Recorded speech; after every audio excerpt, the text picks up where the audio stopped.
Welcome to the EKG Club. This is case 2. This is the ECG of a 34-year-old patient with dizziness and apprehension. Please look at the ECG, consider a systematic approach, and come up with a diagnosis. Multiple choices will be shown shortly.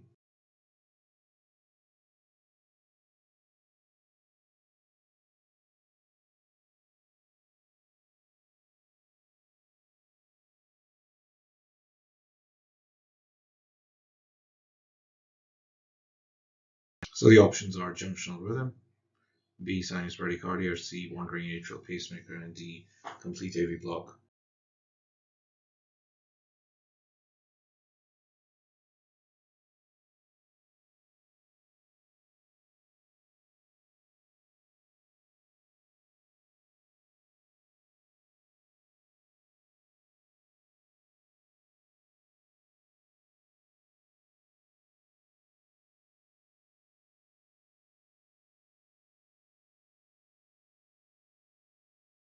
Right, so the answer would be obviously complete AV block, and we can just go over one by one what is the reason for all of these.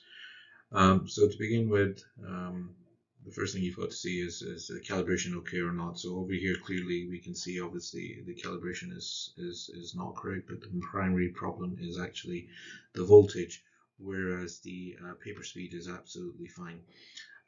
So it's double voltage, so whatever you see, it will be twice the amplitude of what you normally see in an ECG. So believe it or not, the green annotations that you can see right now are all P waves. So these are in actual fact P waves which are double the amplitude simply because of a calibration error.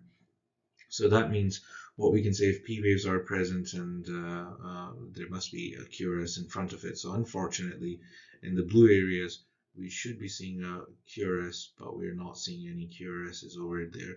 And interestingly, the label of purple, you can see this is quite clearly a QRS. These are simultaneous recordings, as you can see, and you can see that these are QRSs. So for so many P waves, what we've got is 1, 2, 3, 4, 5, 6 from left to right, and then after 6 P waves, we totally dissociated with it is a QRS complex on this whole ECG. So really, the P wave rate, as we can see demarcated by the red over here, is because it's around about 4 big boxes. So 1, 2, 3, 4, it's about 75. So it cannot be sinus bradycardia because we've got P waves over there. They're not inverted in the leads 2, 3 AVF. So junctional rhythm is also unlikely because the P wave morphology is quite consistent. So wandering atrial pacemaker is not a choice. And then because there is a dissociation of the P waves by the QRS, so there is the only option of complete AV block. Thank you for watching.